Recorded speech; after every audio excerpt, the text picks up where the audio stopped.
Bhaktivedanta Swami Srila Prabhupada ki jai, Srila Prabhupada ki jai. All glories to the assembled devotees. All glories to the assembled devotees. All glories to the assembled devotees. All glories to Sri Guru and Gauranga. Glories to Srila Prabhupada. Om Namo Bhagavate Vasudevaya.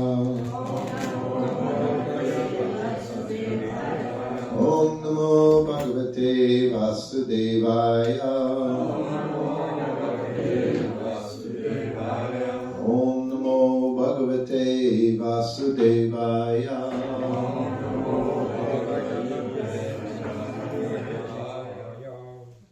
Hare Krishna. So we'll continue this morning. I think we left yesterday in New Dwarka with Srila Prabhupada. It was in May 1972. So after that time I went back to New Vrindavan. Now I had Brahmin initiation, so I was put in the kitchen, in the farmhouse in the kitchen. Again, no running water, no gas stoves, no electric stoves, this wood burning stove. And I was in charge of the kitchen. That meant I was the only person in the kitchen in Vrindavan.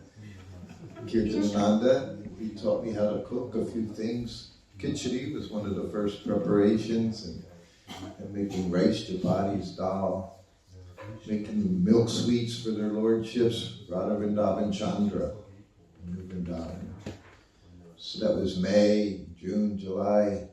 August, Srila Prabhupada came to New Vrindavan. And as I told you, I was very happy in Los Angeles, going on the morning walks every morning, going in the garden every afternoon. So I was looking forward to associating with Srila Prabhupada when he came to New Vrindavan. But I was in the kitchen, so no morning walks, no classes up on Govardhan Hill in New Vrindavan. I didn't get to attend the classes, and of course we didn't have any electrical systems that you could even hear class. Devotees would come down sometimes and say, "Oh, the class was so good today. Did you hear class?" And I'm there, "No." I was actually a little upset. Hundreds of devotees came to New Vrindavan because Prabhupada was there. New Vrindavan was going to do initiations.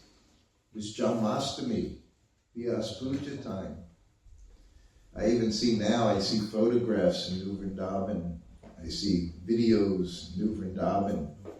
And I'm always looking for myself. I don't show up anywhere. I'm in the kitchen. Kirtananda tells a story how I made such wonderful khichdi during the festival. He said it was so good khichdi. He said because I was crying into the khichdi as I was making it. That's Radhanath Swami.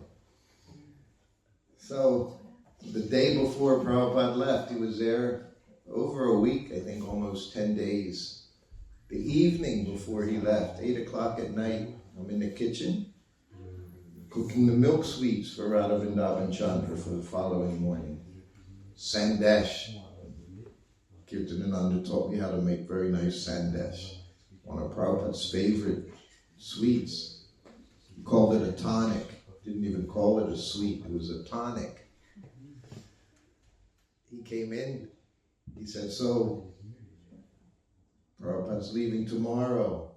Do you want to be a servant?" He said, "Yes." Who would say no? I said, "Yes." I had no idea what it meant, but I said, "Yes." He said, "Okay, you'll be leaving with him tomorrow morning." Literally 8 hours later, the following morning, he takes me into Prabhupada's room. We had a little farmhouse, little rancher. We went in around 5 o'clock in the morning. It's dark out. Like everywhere in Prabhupada's room, just a little lamp on his desk so he could see the Bhagavatam when he was translating.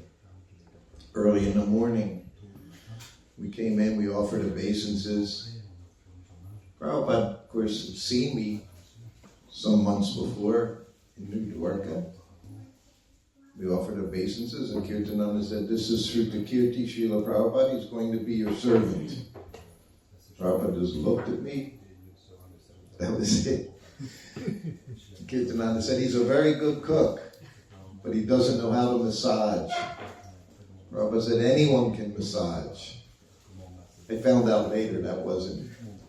He was being kind at that time. He was very particular about everything, including massage. And then I got my first instruction. I told you the other day about the lota in Russia. So he reached under his desk and he grabbed his lota, his bell metal lota. This lota I had heard about a year ago while Prabhupada was in Russia. And he grabbed his lota and he got up. He said, "Follow me." That was my first instruction. Follow me. It's a forever instruction. It's an eternal instruction. It was my very first instruction. Follow me. So I followed him. He walked out the door, 10 paces. "Wait here." I stopped. He went off with his lota into the bushes behind the trees.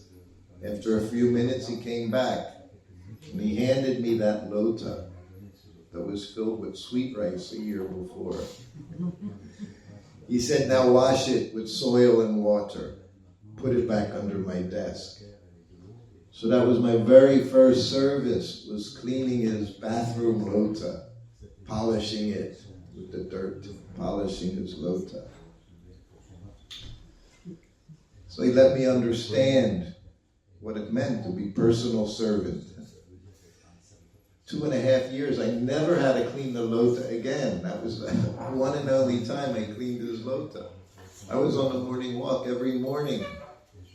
All the Matajis, Brahmacharinis, they were cleaning Prabhupada's room during the morning walk, putting fresh flowers in the vase, fresh towels in the bathroom, fresh sheets on the bed.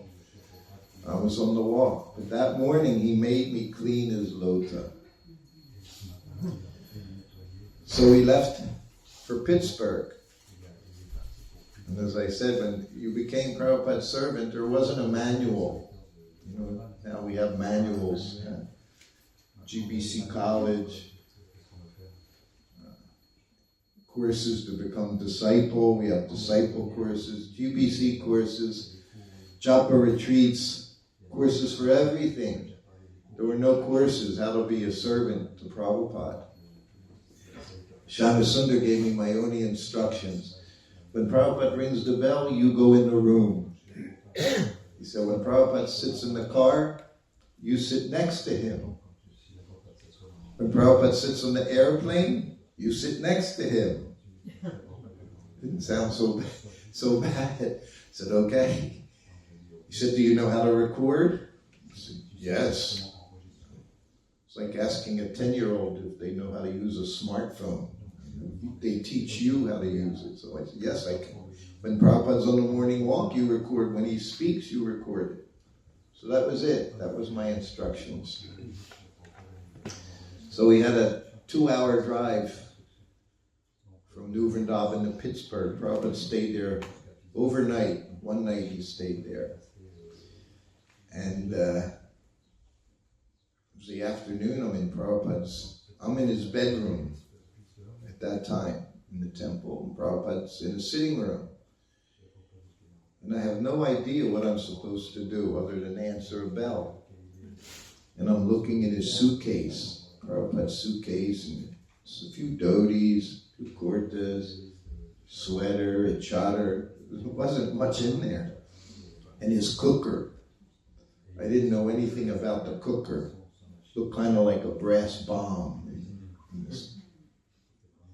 If you took that on the airplane now, you would be stopped all the time when they x-rayed and saw this bomb inside his suitcase. You know, that was his cooker. And I'm sitting looking at things, and I heard a bell ring for the first time. So I got up, Just went. It was just right next door. Just went through the door, offered my obeisances. And I sat up. For the first time as Prabhupada's servant, I sat up and I'm looking at him. He's looking at me. He doesn't say anything. And I'm like, yes, Prabhupada, what can I do? He said, nothing. He said, I just wanted to see how fast you were.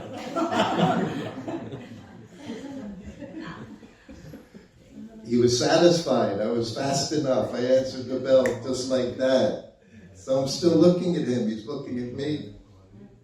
I said, anything else? He said, no.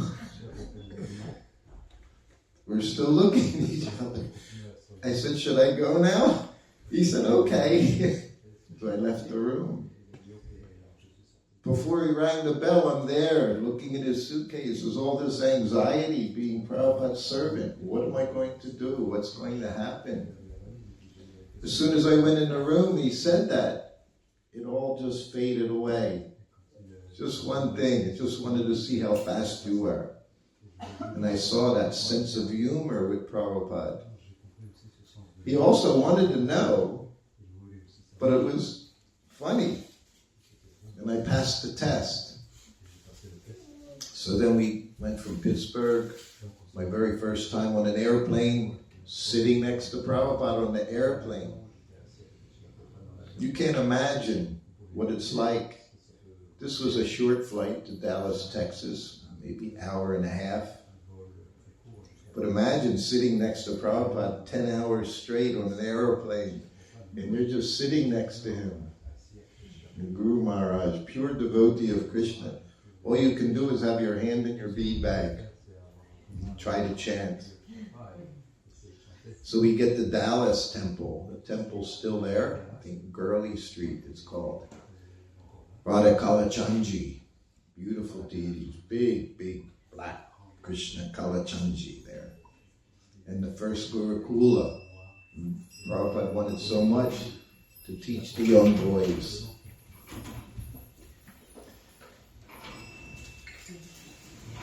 And there, every day for 3 days, Prabhupada stayed there for 3 days. And there I learned how to do massage and learned how to use the cooker. The massage was in the kitchen. Prabhupada had me give a massage in the kitchen because he wanted to show me how to use the cooker. He was very fond of saying, my whole lunch, 45 minutes. Whole lunch is prepared. Not that it would take hours and hours to cook. But he had to show me how to use this cooker. He designed himself this cooker. And a straw mat would be there on the floor. Of course, for massage, Prabhupada's wearing his gamsha. You're wearing your gamsha. And we're both at the kitchen counter. And he said, okay. He said, Prabhupada starts cutting the vegetables. They go in the center of the cooker. There's 3 tiers. Bottom tier is going to be dal. Generally, it was split mung dal. Every day I made split mung dal for Srila Prabhupada. So that's in the bottom. That's going to boil. In the middle, you have the little holes. So in the middle is filled with vegetables, just cut up. In the top, there was a bowl, and in there was your rice with water. That's going to steam. The vegetables in the middle and the rice in the top, that's going to steam. It sounds very simple, but the massage could last anywhere from 1 hour, 15 minutes to 2 hours. And usually, you're in one room giving massage and the cooker's in a different room. Sometimes in a different building. For an hour and a half, steaming, boiling the dal, steaming vegetables. So he taught me how to adjust the flame. Otherwise you're going to burn the dal, all the vegetables are going to turn to mush. Hour and a half steaming vegetables. It'd be mush. It always worked, just by following Prabhupada's instructions. Well, he's cutting vegetables the first day, and he hands me the little pot that went inside the cooker with the rice in it. So he says, wash the rice, and then 2 times water. And he's on one side cutting the vegetables. I'm just 2 meters away at the kitchen sink, and I put the rice in. Rice is in there. At the sink, I put the water in and swishing it around, washing the rice, pour the water out. Put more water in, swish it around, and I'm getting ready to pour the water out. He says, what are you doing? I said, I'm washing the rice, Prabhupada, 3 times. Once is enough. That was my first instruction. Once is enough. Prabhupada dealt with everyone as an individual. If you're familiar with some of Jamuna's, her book, her stories, Prabhupada, what did he tell her over and over again in the kitchen when she was cooking for her sister's wedding? Wash your hands, wash your hands. Kept telling her, wash your hands every time she did something.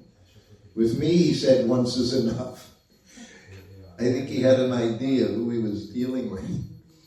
So I did that. We set up the cooker, put the flame very low, because it's going to do it for a long time. You're going to be steaming this, going to be cooking the dal. That first day I'm massaging, it was my first massage. Pittsburgh, I got to watch Sudama give Prabhupada massage, and I thought, oh good, he'll massage him every day in Pittsburgh. When he finished that massage that day, he offered a basin and says, Prabhupada, I'm leaving for Japan. Now my heart sank. I'm going to actually have to touch Prabhupada. So that was the first day in Dallas. And what I saw, I tried to do. Little sandalwood oil. Always massage the head. Sandalwood oil. Why? Whole body was mustard oil. The head was sandalwood oil. Why? It was cooling. Sandalwood oil is cooling. Mustard oil is heating. Mustard heats. The Prabhupada always said you have to keep a cool head. Devotees, keep a cool head. Not hot head. But the body, keep warm. So when I saw Sudama, put the little sandalwood oil, Mysore sandalwood oil. Now I don't even know if you can get it. Certainly getting it pure is very, very rare. Hundreds of dollars for a little bottle if you're able to get pure sandalwood oil. And I'm just rubbing his head. And he just sit there. And you just keep rubbing and until you get that. Not this. You get the little head roll. Then you move to the next spot. Then I start massaging his back. Mustard oil. And that was the main part of the massage, was his back. One time he told me, you can massage my back as hard as you want. I had been doing it for many months. But I guess he wanted harder. He said, as hard as you like, you can massage my back.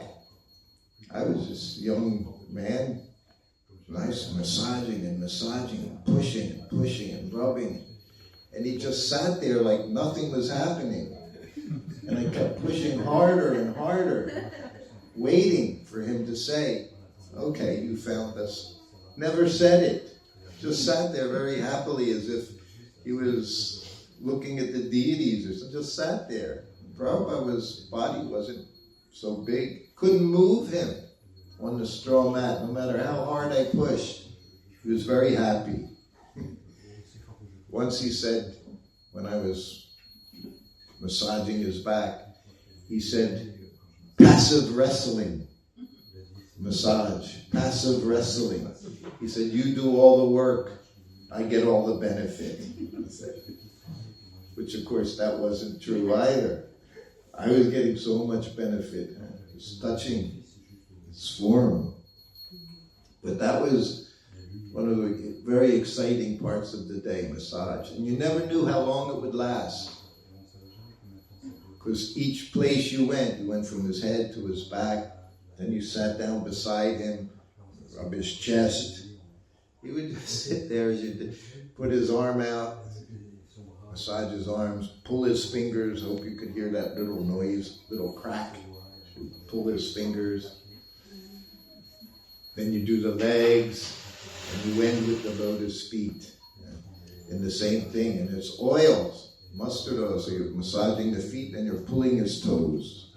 Again, you want to hear the toes crack as you're pulling, you know. And he just sat there.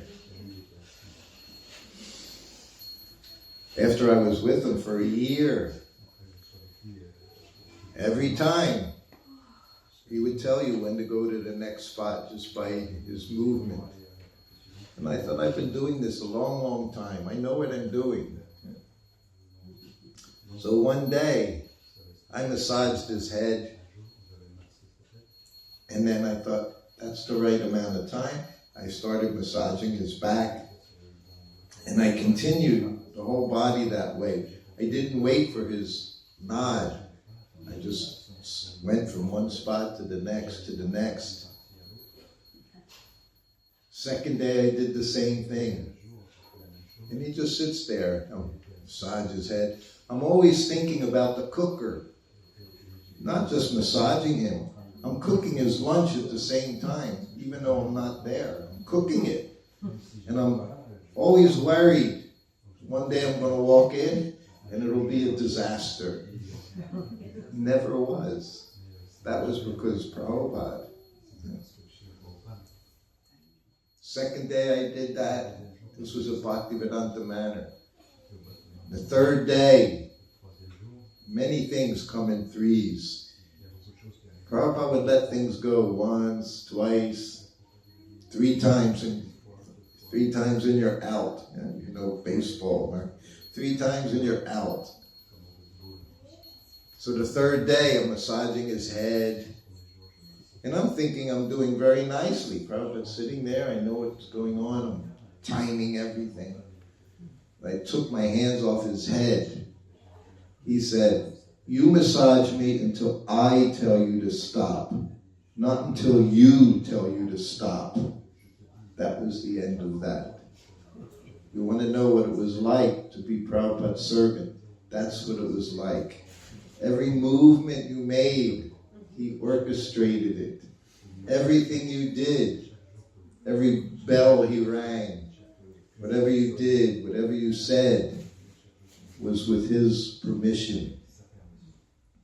Once he rang the bell, I went in the room. It was in Mayapur. He said, call my secretary. I went. These were our words. We had mantras with Srila Prabhupada. Of course, one of my mantras all the time was, Prabhupada wants to see you. Sometimes it was, Prabhupada wants to see you when he's really mad.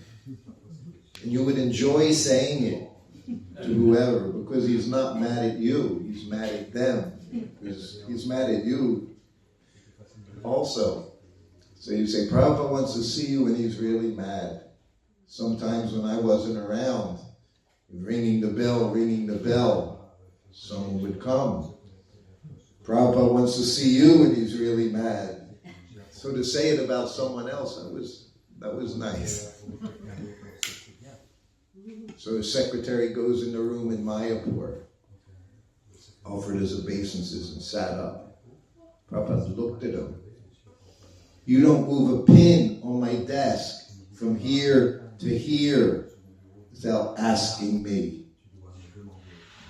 He had done something independently, made some arrangement for Srila Prabhupada. He said, don't move a pin. So that's when you traveled with Prabhupada. These were the requirements. Total surrender every minute of every day. Krishna Balaram Mandir, one afternoon, he called me in the room. Came in, offered obeisances. He said, first-class servant knows what to do without being asked. That's first class. You already know what to do. Second class, he said, you tell him what to do and he does it. Third class servant, he said, you tell him what to do, he doesn't do it. He said, or he does it begrudgingly. And he does it begrudgingly, he said. Prabhupada's use of English was so wonderful. He would say things to me in such a way, it seemed very detached. Took me a long time, many years before I realized he was telling me there was something I should have done, but I didn't do it. I should have known what to do. That's what he's saying. First class servant knows what to do without being asked. Right there, Krishna Balaram Mandir, he would ring the bell, I'd go in the room, offer obeisances, and he would go, he would look at the fan, turn on the fan. Come in another time, he'd look at the French doors, we called them French doors, he'd look at the French doors. It meant open the doors. He didn't say things, you just had to know. You're with someone 24 hours a day. You should know what to do. Your job is servant. You should know all the time what temperature the water is in his bucket for his bath after massage. Didn't matter. He could be just like here in the chateau, Bhaktivedanta Manor, wonderful bathroom, nice fixtures, bathtub, showers. Prabhupada bathed from the bucket. His lota and his bucket. 2 buckets of water. And that's covered in oil. Soap, sandalwood. We had Mysore sandalwood soap. If you couldn't get that, you would have Chandrika, Ayurvedic soap. These were the soaps that we generally use, that Prabhupada would use for bathing. So that was Dallas, Texas. Now I'm using the cooker. He showed me the lid. The lid was a wok. Small lid, the top of the cooker, but it was round. So you turned it over and it was a very small wok, this big around. Put ghee in the wok, a few tablespoons of ghee. Then we put in what was available, some cumin seed, coriander, some hing, turmeric, maybe a little crushed chili. And he had me pour some into the dal, half of it. And the other half was your first chance for the vegetables. So the vegetables you would divide up, make 1, 2, 3 different preparations. So in that time, 45 minutes, you have rice, dal, 3 sabjis. Just like that. Make another chance, you put the veggies in there. So they're all steamed, so you're just sauteing them in the chance. One of the first things he told me, don't put too much on my plate. This was a very good instruction. I understand that very much now. People give you a plate of prasadam enough for a week in front of you. He said, don't put it too much on my plate, I'll lose my appetite. He said, if I want more or something, I'll tell you. Yes, Prabhupada. And I would make, of course, the chapati dough is made before the massage. And then when you make his plate up, while you're making up his plate, he's bathing, putting on clothes, his fresh clothes, which you laid out on the bed. Kopin, dhoti, kurta, put it on the bed. He'd come in from the bathroom in his gamsha. And put 2 buttons on his kurta. Then he only had 2 left. And then he would sit down, put tilak on for the second time in the day. He puts his tilak on before lunch and says his noon Gayatri. And if you do everything properly, by the time he's finished Gayatri, you're bringing in his plate. It happened right here. This is what will go on. Right in this temple here. By the time he's finished Gayatri, lunch should be coming in. That was another instruction. When it's time for prasadam, he said already, Body knows, brain knows, stomach knows. It's ready to digest. And if it's not on time, whole digestion is spoiled. You can see everything by the minute. You should know how to do everything just right. So then, one chapati is on the plate, puffed up. Chapati has to be puffed up. It's useless chapati. I was very fortunate there. All my chapatis, they were puffed up. We're not supposed to be puffed up. Chapatis puffed up. That's also an art.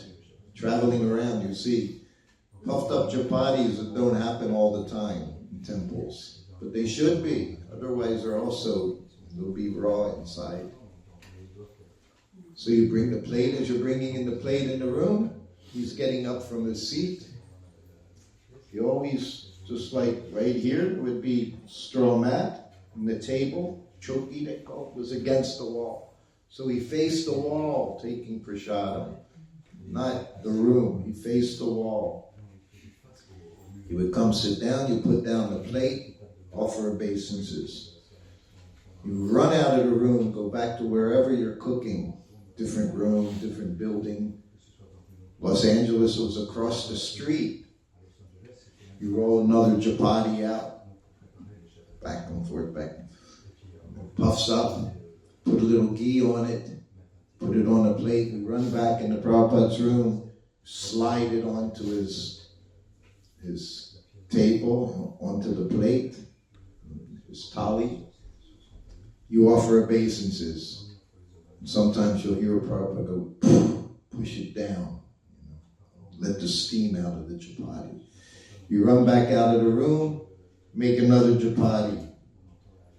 Puffs up, put a little ghee on the top, you run back into the room, slide it onto his plate, offer obeisances, and you just keep doing that. 1, 2, 3, 4, sometimes 5. They're not big chapatis, they're nice chapatis. And thin, not thick. Thin chapati. Until you bring in the last chapati he wants, and again you get the little head roll. No more chapatis. Every time you offer obeisances, I said sometime, just during lunch, I could offer obeisances 10 times, 15 minutes. That's besides every time you go in and out of his room. He just says one sentence. Tell to come to my room.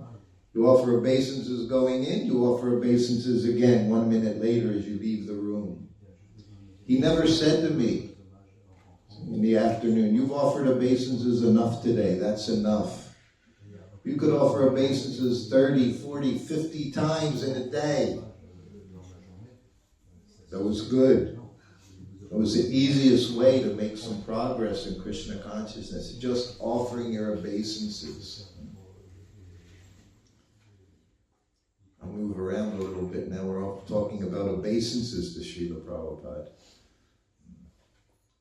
His secretary, one time, 1974, his secretary became Paramahamsa Swami. He was the youngest Swami ever initiated by Srila Prabhupada.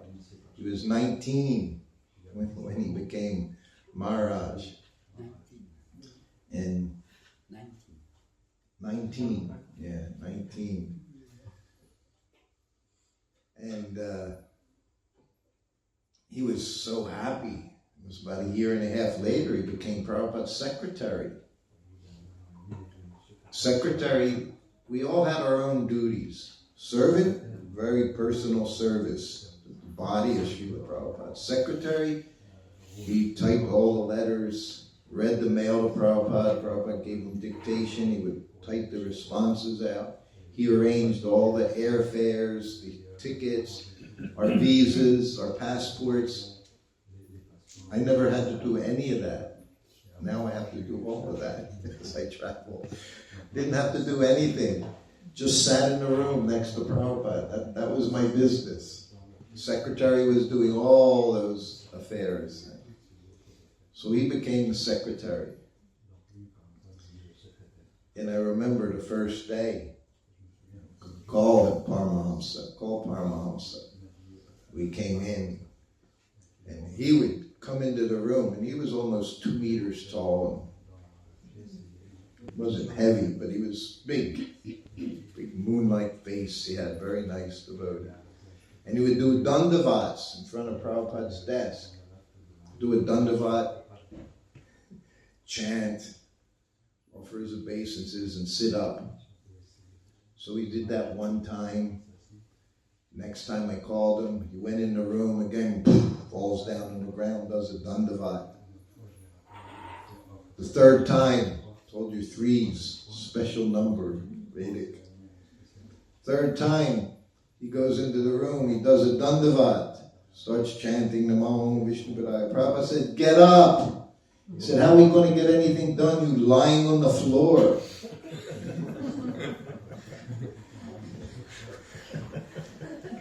We just offered obeisances. Huh? He said, get up. Didn't want to wait 1 minute to tell him what he wanted to do. But there was other devotee. He was a Sanskrit editor for a short period of time. He was a grahasta. At this time, this was 1974, 75, Prabhupada, we were all grahastas. Me, secretary, Sanskrit editor, we're all grahastas traveling with Prabhupada.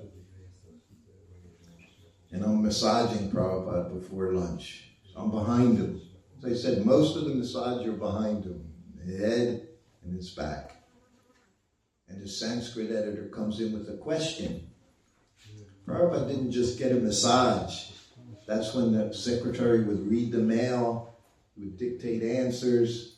The Sanskrit editor knows this is the best time to come into the room. If he has questions about the translation, the transliteration, whatever it was, any questions, he would come into the room. So he came into the room, offered obeisances in front of Srila Prabhupada. I'm behind Prabhupada, rubbing his back. And he asked Prabhupada a question. And he got up and left. About 5 minutes go by, comes back in, the Sanskrit editor. He comes in and offers obeisances again, a little quick. Sits up, he asks Prabhupada a question. And then he leaves. The third time, a few minutes go by, he comes back in with another question. And he comes in front of Prabhupada and he bows his head on the ground and sits up. Before he could say one word, Prabhupada looked at him. He said, you offer obeisances before your spiritual master. He said, not this hatchet. Prabhupada called it a hatchet. He had a reason. That person didn't last very much longer. He disappeared. He disappeared in Vrindavan from Prabhupada's shelter. So respect always had to be there, every time, just like we come into the temple room. Doesn't matter how many times you come in, you offer your obeisances to the deities, you offer your obeisances to Srila Prabhupada. He's there, Krishna's there. Unless we have that understanding. I was on a morning walk once in Juhu. Prabhupada was on the second floor flat. Come down the stairs. By the time he got to the bottom of the stairs, everyone who lived there, 20 devotees, were all there. And they would all offer obeisances. I'm walking next to Prabhupada, holding a tape recorder over my arm. So everyone offered obeisances, but one boy, one young man, he just stood there with his hands folded. Prabhupada walked by. And Prabhupada started walking. And he just looked at me. He said, that's the beginning of his fall down. Just didn't offer obeisance. He said, that's the beginning of his fall down. That's why we call it razor's edge, Krishna consciousness. Have to be very, very serious.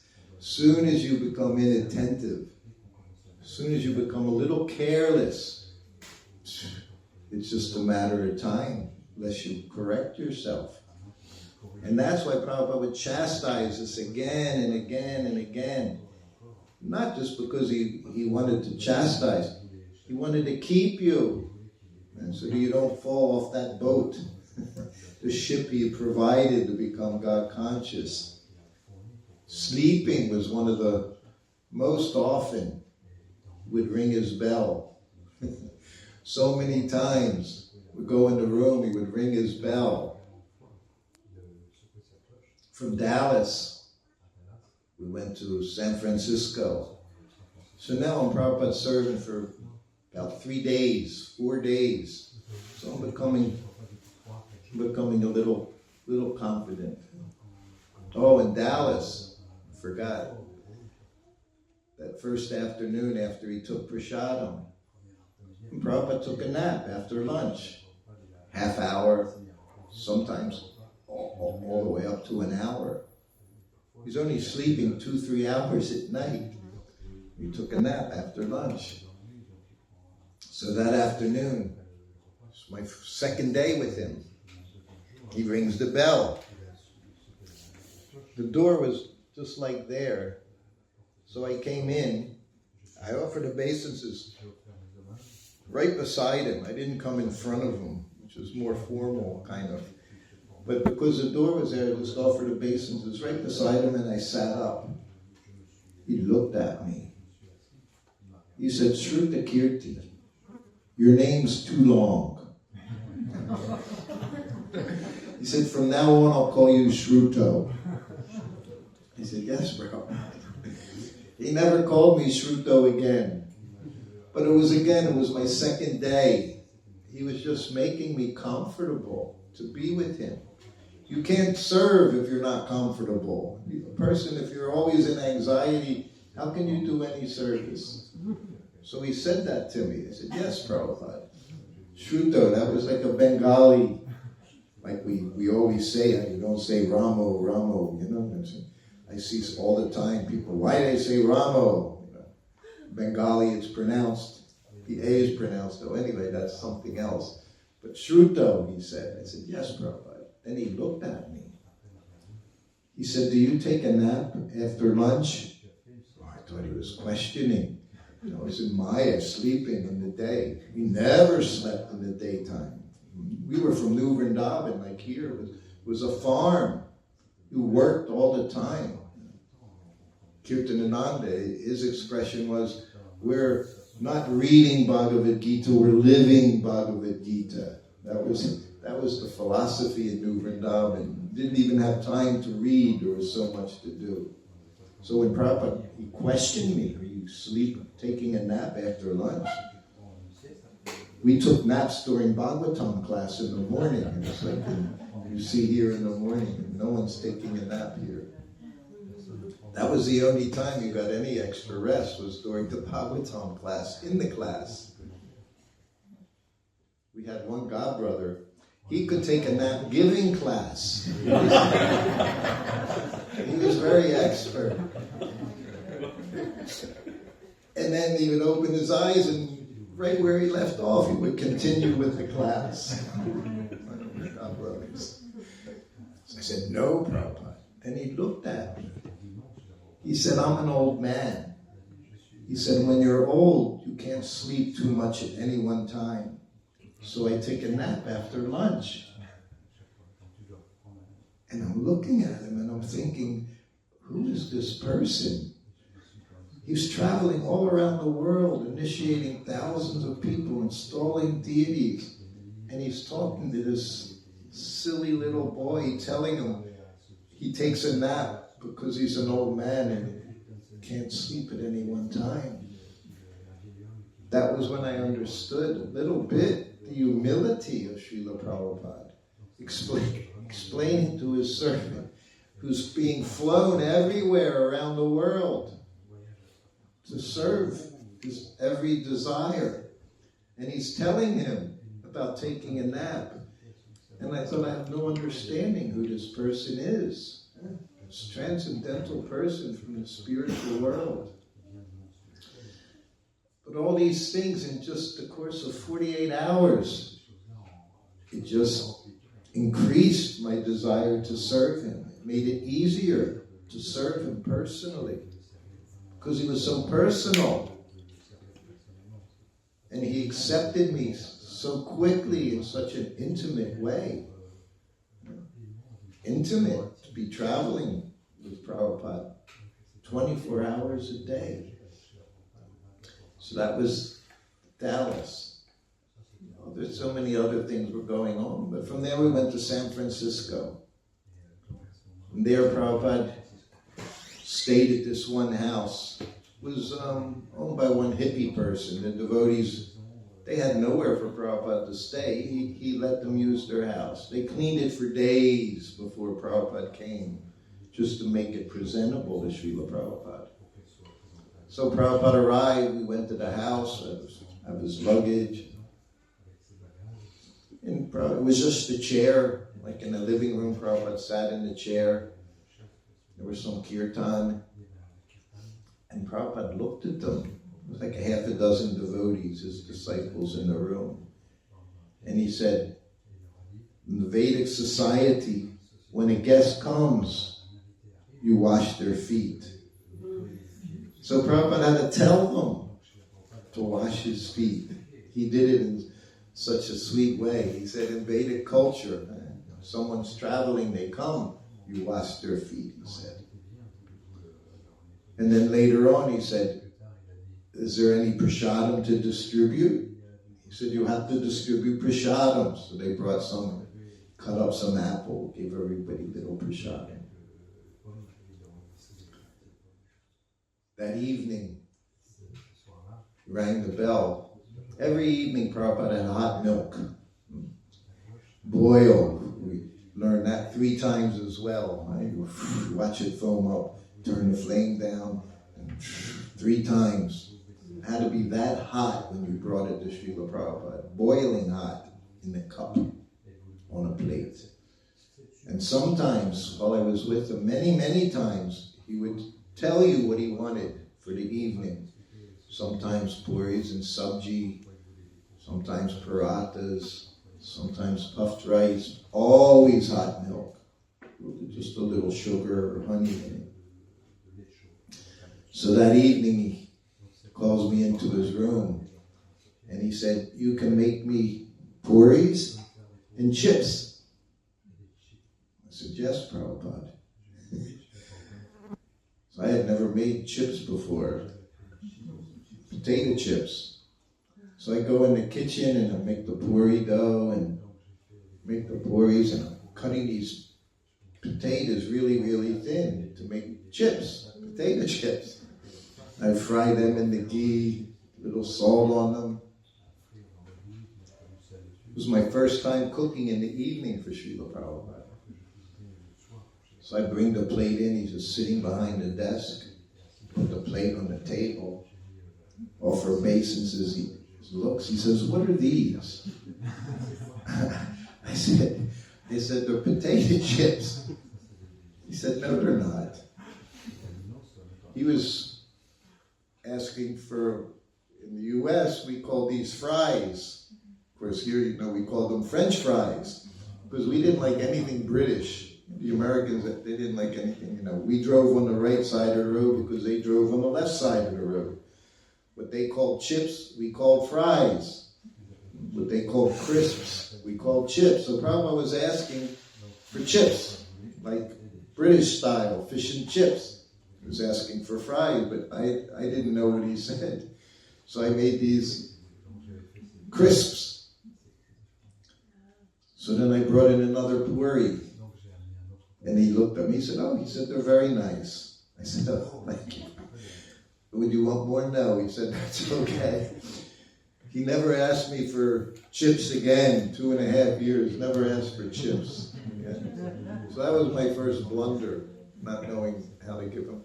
And I still didn't know that for many, many years before I finally realized that I didn't give him what he had asked for. That was San Francisco. That was one of the few times I got to see Jayananda Prabhu in San Francisco.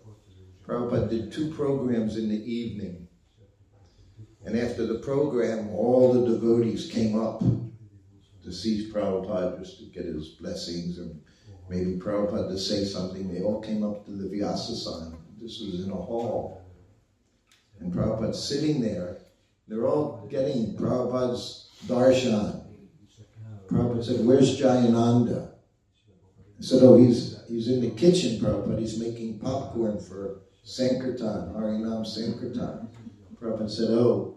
So Prabhupada got up and went into the kitchen to see Jayananda. Everyone wanted to see Prabhupada, but he wanted to see Jayananda, who was doing something for Prabhupada, doing something for Sankirtan. So he went in to give greetings to Jayananda. And then we left the hall where Prabhupada gave a lecture. And Prabhupada was in the front seat of the car, next to the driver. And the driver took him past the Harinam party, where they were chanting. So that, of course, everyone was in ecstasy. And one of the devotees handed Prabhupada a little bag, that little paper bag with the popcorn in it. Prabhupada had it on his lap. And they were driving back, and Prabhupada was just eating the popcorn. When he was finished, he just left his hand in the bag. So the next night came, another lecture came. We went past the Harinam again. And the devotee came to the window with the bag of popcorn. Prabhupada said, no. He said, "It's very, very nice." He said, "but it's difficult for me to digest." He said, so he didn't want popcorn. He liked puffed rice, muri, puffed rice and peanuts with a chance. He said puffed rice was innocent. I never heard of food being called innocent before, but he said puffed rice was innocent. Means you could eat it and eat it and eat it, and it wasn't difficult, easy to digest. That was puffed rice. All right, it's 8:45.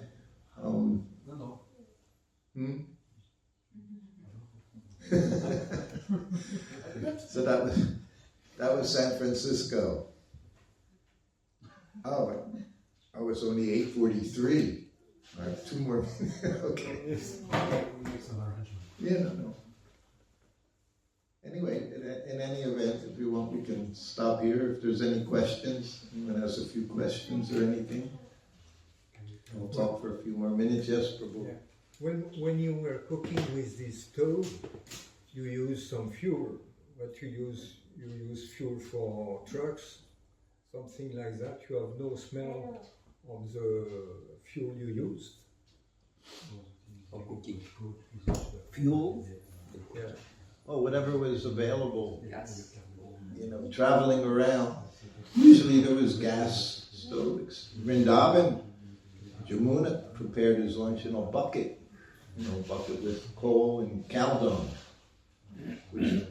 That's the first class cooking, is cooking on cow dung. It's considered the best. Prabhupada would list everything. He told best cooking was cow dung. After that was coal, then wood, then gas. Worst thing is electric. Cook on electric. That's most low-class cooking on an electric stove. Then he described plates that prasadam would be on plate. What's the best thing to put prasadam on? What's first class plate? Banana leaf. Banana leaf is the most first class. Even now you'll go, there's some South Indian restaurants in India. They serve you on a banana leaf. Put the banana leaf on the plate. That's first class. Then what's after that? Onion leaves? No, then it went to, from Prabhupada, banana leaf. Then you had marble. Marble, what's the other one? Marble is one a little more translucent, like marble. And then you got the gold, and then silver, and it depreciates. Worst thing, of course, aluminum. That's like the worst thing you can serve anyone on is aluminum. So best thing was a banana leaf. Back in those days, in the 70s, we always had clay cups for our drinks. We were always on the clay cups. We always had leaf plates.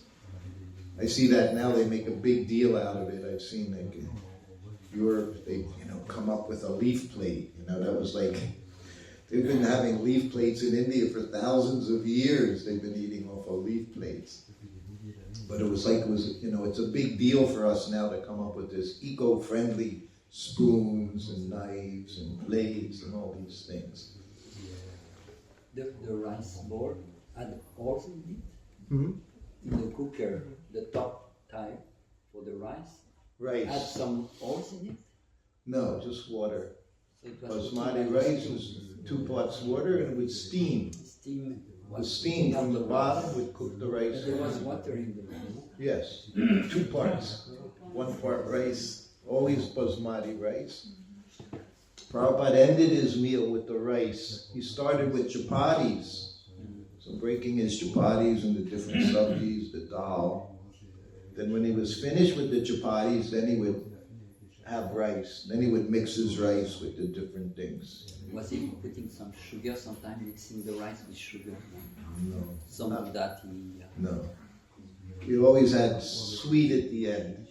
Always a sweet on his plate. Every meal there was sweet on the plate, milk sweet. He had dairy at every meal. Dairy.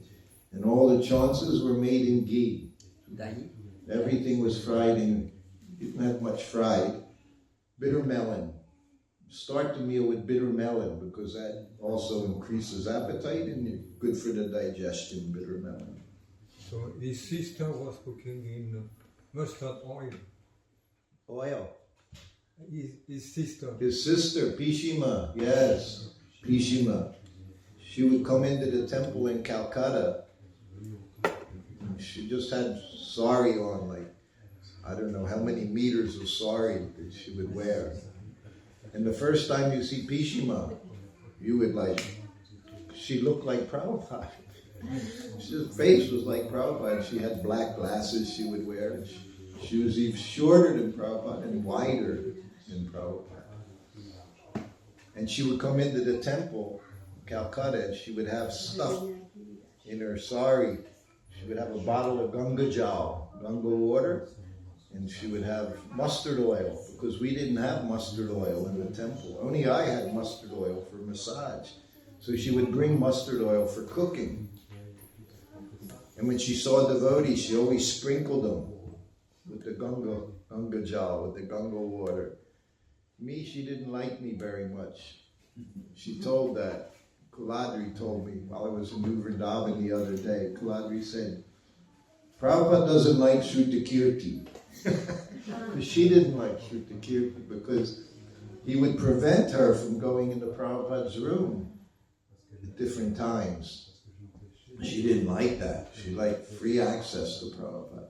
You mean Pishima didn't like Sruta Kirti? Pishima. Because he said Prabhupada. Pishima said, Prabhupada doesn't like Sruta Kirti.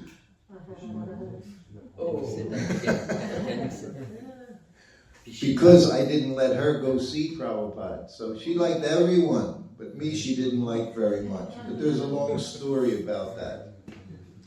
So in Calcutta, we cooked for Prabhupada's lunch every day. Same thing, rice, chapatis, dal, sabjis, cooked in ghee, little spicy, not very spicy. And she would cook for Prabhupada in the same kitchen. So she would make all her Bengali preparations, mustard oil, shukta, whatever she cooked in mustard oil. So every day I would bring in our ISKCON plate to Prabhupada that he showed us how to prepare things. We'd bring that plate in and I'd go back and I'd bring in another plate which Pishima had cooked. So I did that one day. I did it 2 days. Third day, I came in and I brought in a plate or ISKCON prasadam. I put it down. I go run back out. I get the plate Pishima cooked, and I come up to the door. Prabhupada said, "Don't bring that in here. She's trying to kill me." He said, "You eat it." I was already sick all the time. I said, "Prabhupada," I said, I refused his request. He said, "You eat it." I said, "Prabhupada, I can't." He said, "Distribute it to devotees. Don't bring it in here." He liked it, but he couldn't digest it. Mustard oil, very heavy, very difficult to digest. That was one of the reasons she didn't like Sruta Kirti, because he wasn't facilitating her. She said Prabhupada can digest nails if he wants. Nails. He could digest metal if he wants, Prabhupada. That was her vision of her big brother. And so he just distributed that around from his sister. Baba Tarini, that was her name, Baba Tarini. Pishima means auntie. Pishima, auntie. Everyone calls them auntie, Pishima. So that was her. So yeah, she didn't care for Sruta Kirti. There's more reasons. I'll tell those stories tomorrow, because they're very funny, very interesting. Prabhupada's sister, imagine, she naturally loved Srila Prabhupada. She loved him so much, Prabhupada. When he was in Calcutta, she would come all the time, just sit in the room. Vrindavan, she came to Vrindavan. Prabhupada said, how did she get here? I said, well, Prabhupada, I think some of your female disciples, they paid for a ticket. He just shook his head, like, what's she doing in Vrindavan? My sister. One day he rang the bell in Vrindavan, Krishna Balaram Mandir, in his sitting room. He rang the bell, I came in the room, his sister was sitting there. Prabhupada said, sit. Just like the dog. He said, sit. He said, even she's my sister, I can't be alone with her. That was Prabhupada. He said, they'll talk. He's talking about the Goswamis in Vrindavan. They'll talk, he said. He said, sit. I just sat. They're talking back and forth in Bengali. And when she left, then I got to leave. Otherwise, sit, he said. All right. Hare Krishna. Srila Prabhupada ki jai.